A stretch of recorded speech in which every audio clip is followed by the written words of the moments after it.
제목을 한번 같이 읽겠습니다. 시작. 성경에 대한 유대 백성과 나의 태도. 여러분, 오늘 예배드리러 나오시면서 아마 스쳐 지나가는 믿지 않는 분들을 보셨을 겁니다. 어디 놀러 가시는 분들, 자신의 육신을 위해서 열심히 운동하시는 분들, 여유 있게 쉬고 계시는 분들을 보시면서 아마 예배의 자리로 나오셨을 텐데요. 그분들이 바삐 예배의 자리로 예쁘게 꾸미고 나아가는 여러분들을 보고 무슨 생각을 하셨을까요?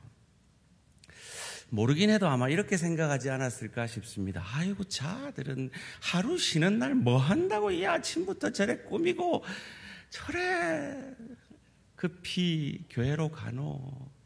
자들은 뭐 수입의 10분의 1도 낸다면서 뭐 한다고 손해본다고 그런 일도 하노. 무슨 절기 때마다 헌금도 드린다며 또 여러분 들어오실 때 또 헌금 봉투 받으셨습니까? 다음 주 또 맥주 감사 헌금. 아이고, 뭐 이래 헌금도 많이 하라 하노. 뭐 자들은 아침에 좀 잠을 더 자지 새벽에부터 기도하러 나오노. 이런 생각을 하지 않을까 싶습니다. 여러분, 그렇지 않습니까? 우리는 드리는 만큼 손해보는 겁니다. 우리의 시간을 예배드리는 만큼 세상 사람들이 보기에 내 쉬는 시간을 손해보는 것 같습니다. 그런데 왜 우리가 그것을 기쁨으로 하고 있습니까? 그 이유를 오늘 본문이 우리에게 설명해 주는 듯 합니다. 여러분, 한번 속으로 한번 답해 보세요. 세상에서 제일 많이 팔린 책이 무슨 책일까요? 속으로 답을 했더니 겉으로 답하고 계시네요. 잘 아시네요. 성경이 세상에 제일 많이 팔린 책이라고 합니다. 어떤 통계에 의하면 404개국 언어에 지난 10년간만 해도 40억 권이 팔렸대요. 대단하지 않습니까? 그런데요, 한국에서 제일 많이 팔린 책은 성경이 아니랍니다. 4등이랍니다, 한국은. 1등은요, 수학의 정석이라는 수학 참고서랍니다. 참 교육 한국의 위상을 보여주는 현상입니다. 또 하나 질문 드릴까요? 이것도 쉽게 답하실 수 있을까요? 세상에서 제일 안 읽히는 책이 무슨 책일까요? 이것도 성경이라고들 하죠. 왜 그럴까요? 사실 성경책은요, 쉬운 책이 아닙니다. 그리고 열심히 읽다 보면 여기서는 이 말하고 저기서는 이 말하는 것 같은 혼란스러운 말씀들이 있습니다. 한번 여쭤볼까요? 여러분, 어떻게 하면 구원을 얻죠? 예수 믿으면 구원 얻습니다. 사도행전 16장 31절이 그것을 말하죠. 이르되 주 예수를 믿으라. 그리하면 너와 내 집이 구원을 받으리라 하고. 사도행전은 분명히 이렇게 얘기했어요. 그런데 오늘 본문 요한복음 5장 29절에서는 또 다른 말을 하는 것 같아요. 선한 일을 행한 자는 생명의 부활로. 생명의 부활이 뭡니까? 구원이죠.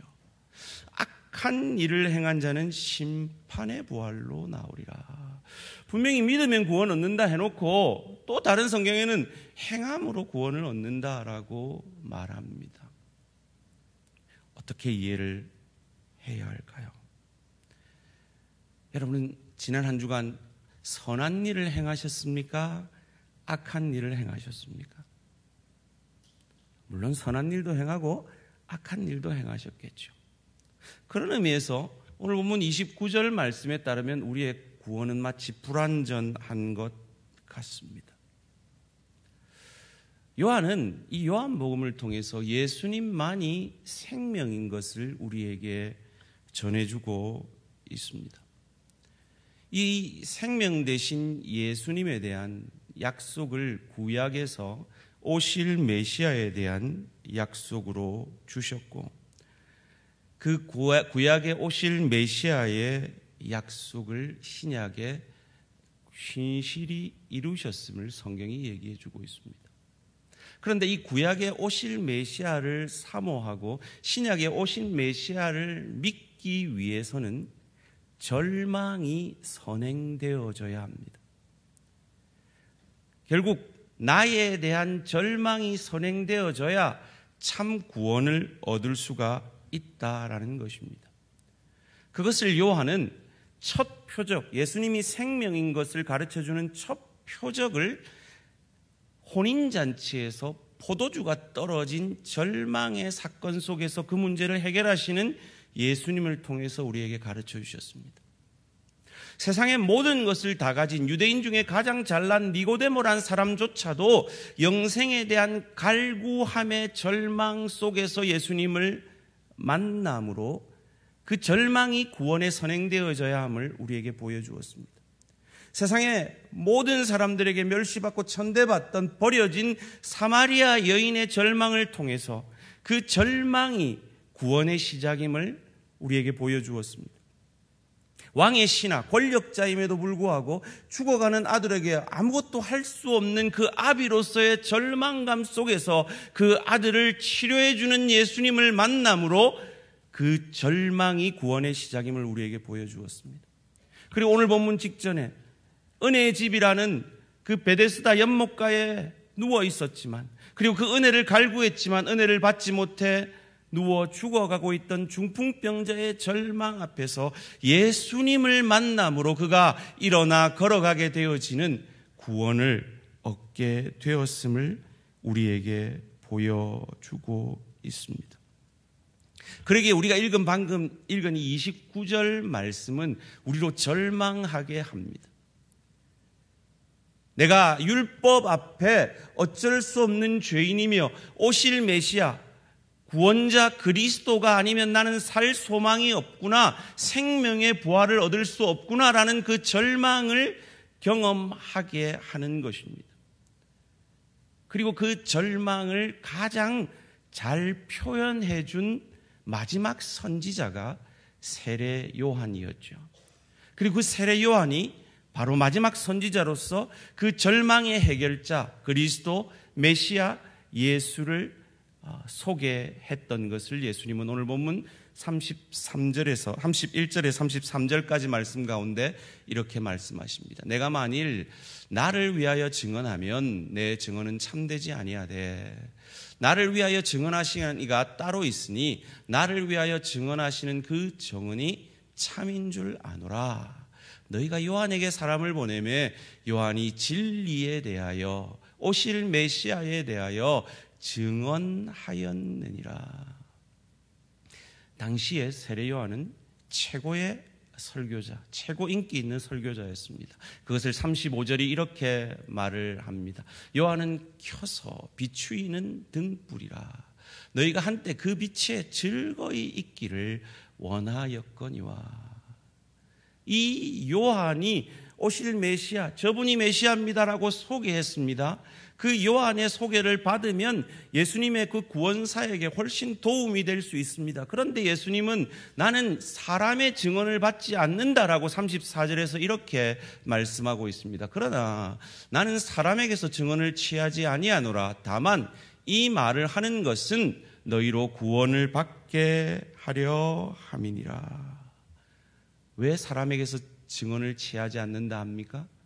하나님 아버지가 친히 나를 위해 증언해 주시기 때문이라고 36절 37절에서 이렇게 말합니다. 함께 읽습니다. 시작. 내게는 요한의 증거보다 더 큰 증거가 있으니 아버지께서 내게 주사 이루게 하시는 역사 곧 내가 하는 그 역사가 아버지께서 나를 보내신 것을 나를 위하여 증언하는 것이요 또한 나를 보내신 아버지께서 친히 나를 위하여 증언하셨느니라. 너희는 아무 때에도 그 음성을 듣지 못하였고 그 형상을 보지 못하였으며. 하나님 아버지의 증언이 그들이 지금 가지고 있는 구약 성경입니다. 그리고 예수님은 그 구약이 자신 오실 메시아에 대한 말씀임을 39절에서 이렇게 가르쳐 주셨죠. 너희가 성경에서 영생을 얻는 줄 생각하고 성경을 연구하거니와 이 성경이 곧 내게 대하여 오신 메시아인 내게 대하여 증언하는 것이니라. 그들은 성경에서 영생을 얻은 줄 알고 열심히 연구했다라고 예수님도 인정합니다. 그렇습니다. 그들은 성경을 미간에도 붙였습니다.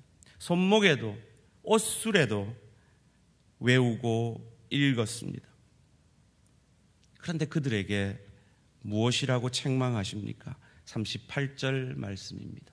그 말씀이 너희 속에 거하지 아니하니 이는 그가 보내신 이를 믿지 아니함이라. 그들은 열심히 성경을 읽고 연구했습니다. 그런데 그 말씀이 그들 속에 거하지 않았습니다. 이유가 무엇일까요? 어떤 원수 갚으려고 하는 사람에게 한 믿는 사람이 제발 원수 갚기 전에 성경을 한 번만 읽어보고 그래도 원수 갚고 싶으면 원수를 갚으십시오 했답니다. 그랬더니 그 사람이 성경을 한 번 다 읽었습니다. 그리고 원수 갚으러 갔을까요? 안 갔을까요? 네, 갔습니다. 왜요? 눈에는 눈, 이에는 이의 용기를 얻어가지고 말이죠. 왜 그들은 성경을 열심히 읽었는데 예수님께 오지 못했을까요? 그들이 정말 구약이 오실 메시아에 대한 약속의 말씀인 것을 몰라서였을까요? 그들이 알았을까 몰랐을까를 우리가 추측해 볼 수 있는 한 사건이 동방복사 사건 가운데 나오지 않습니까?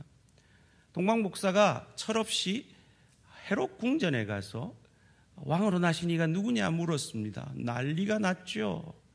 왕이 이렇게 시퍼렇게 살아있는데요. 반역이죠. 그래서 이게 어찌된 일인가 이 서기관들에게 물었더니 미가서 5장 2절의 말씀을 찾아냅니다. 그리고 베들레헴에서 메시아가 나실 것을 그들은 동방박사들에게 가르쳐 줍니다. 알고 있었다는 거죠. 구약을 알고 있었다는 겁니다. 오실 메시아에 대한 약속이 구약인 걸 알고 있었다는 겁니다.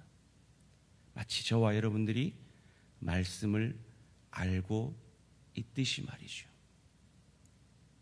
그런데 여기서 기적이 나타납니다.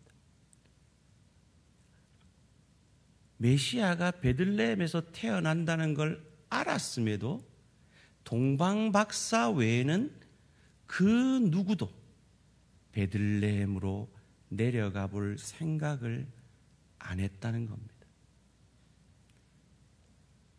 여러분, 예루살렘하고 베들레헴은 그리 먼 거리도 아니었습니다. 그럼에도 불구하고 알았습니다. 알았는데도 가지 않았습니다. 이를 통해서 유대 백성들이 말씀에 대해서 가지고 있는 태도를 알게 됩니다. 첫째는 그들은 지식이 있었습니다. 그럼에도 불구하고 순종하지 않았고 그랬기에 실제로 메시아를 기다리고 있지도 않았던 것을 이 모습을 통해 보여주는 것입니다.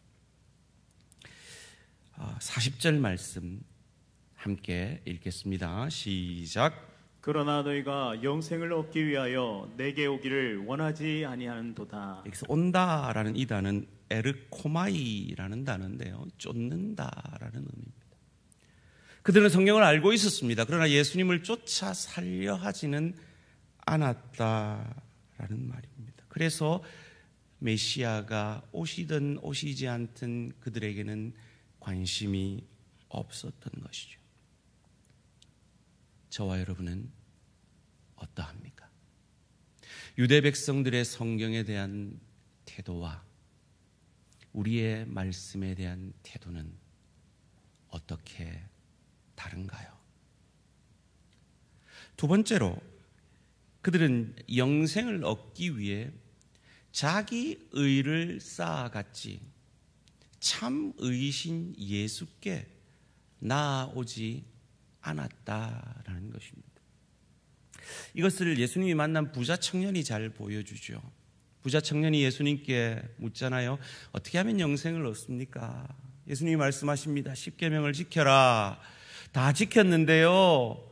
그래, 네게 한 가지 부족한 게 있구나. 네 재산을 다 팔아서 가난한 자에 두고 나를 따르라. 염려하고 돌아갑니다. 여러분, 만약에 내 재산을 팔아 예수를 쫓아가는 것이 구원의 조건이라면 저와 여러분들 다 구원받지 못할 거 아니에요. 그런데 이것은 그 율법의 정신은 외면한 채 율법의 문자만 지키면서 하나님 사랑, 이웃 사랑의 정신을 잃어버린, 그래서 자기 자신에게 절망함으로 나는 아니구나, 나로서는 구원받을 수 없구나, 누군가 나를 대신하여 오셔야 하구나, 메시아가 오셔야 하구나, 그리스도가 나를 위해 죽으셔야 하구나 하는 자기 절망을 위해서 주신 그 율법을 문자적으로 지켰다고 자기 의로서 구원을 얻는다라고 생각한 그 절망을 위한 말씀 앞에 그는 절망 대신 자기 의를 선택해 버린 것이죠. 너의 의보다 예수의 의를 더 귀히 여기라 하는 말씀입니다. 우리가 말씀을 아무리 많이 읽어도 그 말씀을 통해 내 의가 드러난다면 그건 말씀 잘못 읽고 있는 겁니다. 말씀은 읽으면 읽을수록 나 자신에게 절망하고, 그런 나를 위해서 십자가에 죽으시고 부활하신 예수의 은혜만이 우리 가슴 속에 차오르는 유대 백성과 다른 우리 대항해 가족들의 말씀에 대한 태도가 되어지시기를 주님의 이름으로 축원합니다. 예수가 생명이기 때문에 그렇습니다.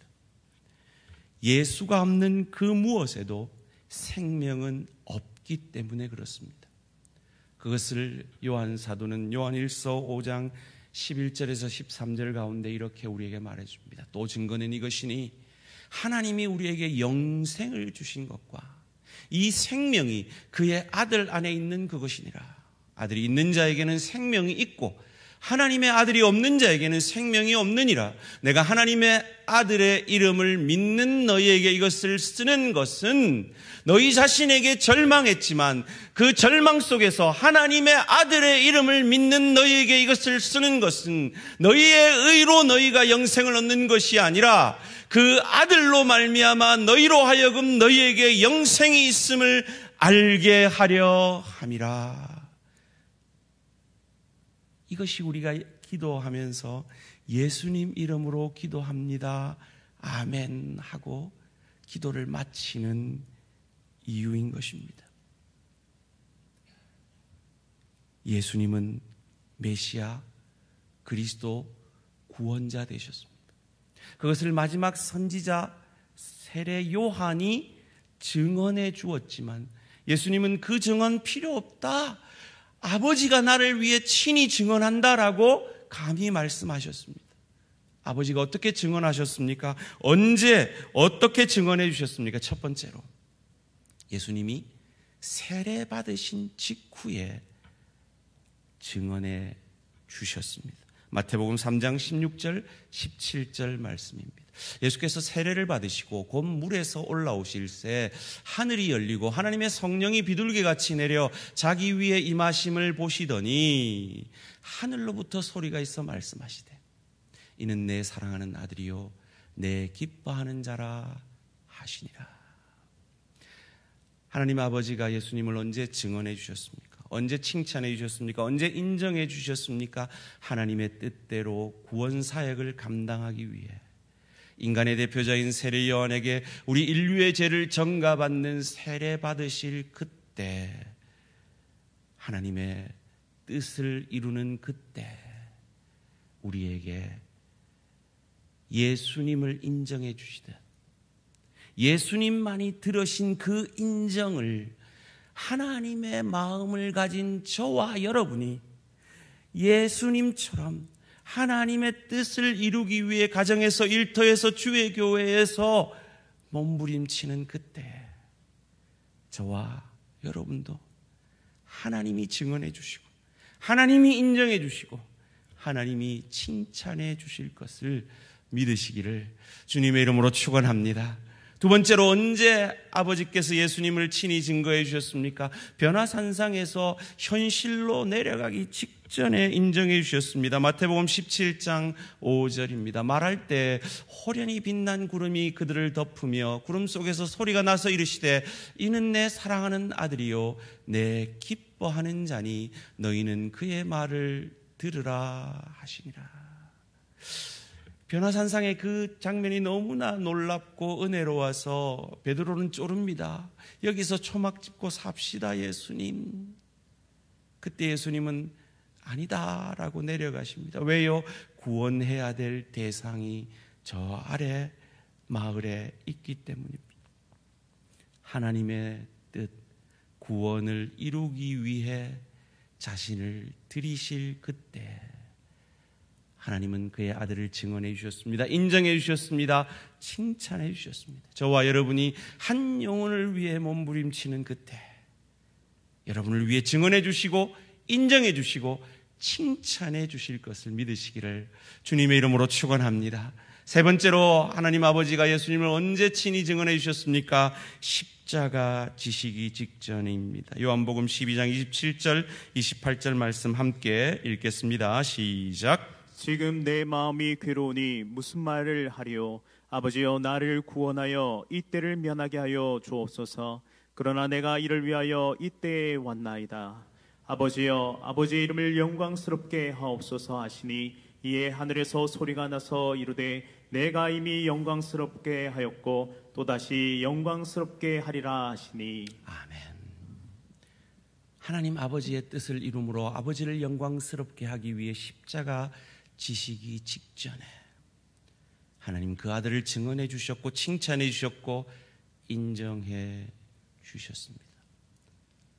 그처럼 저와 여러분도 하나님의 뜻을 위해 나를 죽이고 가정사역, 일터사역, 주의교회 사역을 감당할 때 하나님이 여러분을 알아주실 것입니다. 하나님이 칭찬해 주시고 하나님이 인정해 주실 것을 믿으시기를 주님의 이름으로 축원합니다. 하나님의 뜻을 예수님이 어떻게 이루셨습니까? 예수님이 죽으시기 전날 6월절 그날에 한 사람이, 헬라인 몇 사람이 은밀하게 주님을 찾아와 말씀을 구합니다.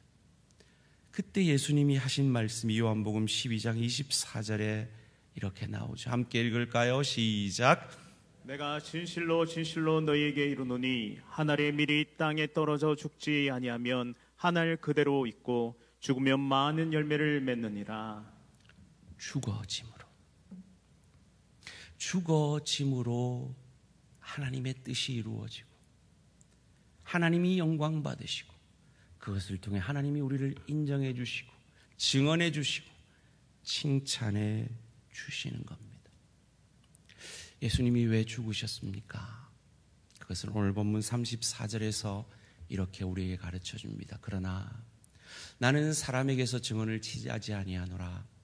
다만 이 말을 하는 것은 너희로 구원을 받게 하려 함이니라. 이 구원을 위해 예수님이 죽어주셨습니다. 그리고 부활하셨습니다. 혹 이 자리에 아직도 이 예수님을 나의 구주 나의 하나님으로 영접하지 못하여 구원받지 못하고 하나님의 자녀 되지 못하고 천국 백성 되지 못한 분들이 계십니까? 늦지 않았습니다. 지금 이 자리에서 이 예수 그리스도를 나의 구주 나의 하나님으로 믿고 영접하심으로 구원받고 하나님의 자녀 되고 천국 백성 되시는 그 놀라운 축복이 임하게 되시기를 주님의 이름으로 축원합니다. 제목이 뭐였는지 혹시 기억나십니까? 성경에 대한 유대 백성과 나의 태도. 행함으로 부활의 생명을 얻는다, 구원을 얻는다. 이것은 우리의 절망을 위해 주신 말씀입니다. 유대인들은 율법 앞에 절망했습니다. 그 절망으로 인해 나의 의를 더 쌓으려는 바리새인들이 있었습니다. 그러나 그 절망 앞에 나는 죄인으로서이다라고 고백하며 메시아 그리스도를 바라보았던 세리와 창기들이 있었습니다. 여러분의 성경에 대한 태도는 바리새인의 태도입니까? 창기와 세리들의 태도입니까? 나의 절망 앞에 그리스도만이 구원임을 믿음으로 고백하기에 주님이 부활하신 이날 우리는 어제 안식일을 어기면서 그 율법이 더 이상 유효하지 아니하고 주님이 죽으시고 부활하심으로 그 율법을 다 이루셨음을 믿기에 우린 주님이 부활하신 이 주일에 예배드림으로 그 우리의 믿음을 고백하고 있는 것입니다.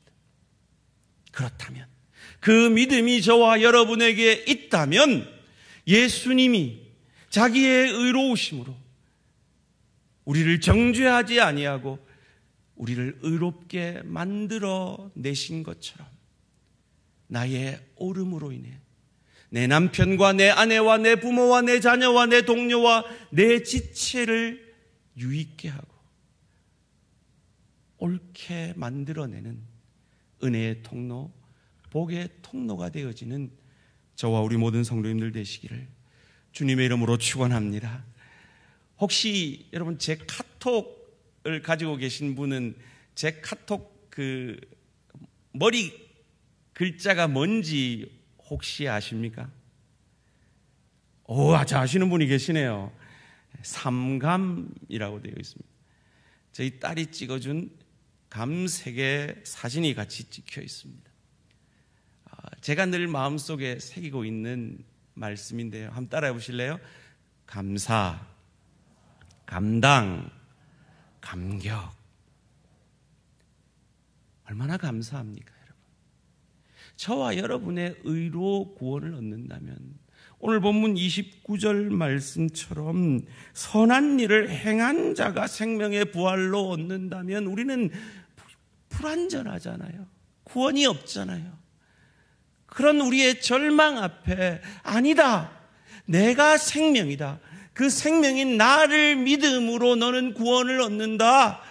그것을 우리의 절망 앞에 혼인잔치에 포도주가 떨어진 것 같은 그 우리의 절망 앞에 자식이 죽어가는데 어찌할 수 없는 그 권력자 같은 절망 앞에 38년 된 병자와 같은 그 절망 앞에 우리는 이 한 주간도 또 죄를 지으며 살 텐데 그 절망 앞에 너희의 의가 아니라 나의 의다라고 말씀해 주시는 이 주님이 얼마나 감사합니까?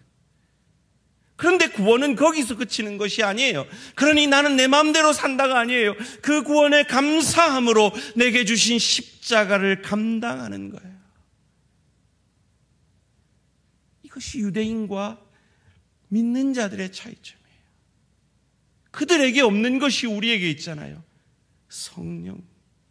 성령의 충만함으로 우리는 그 십자가를 감당하는 거예요.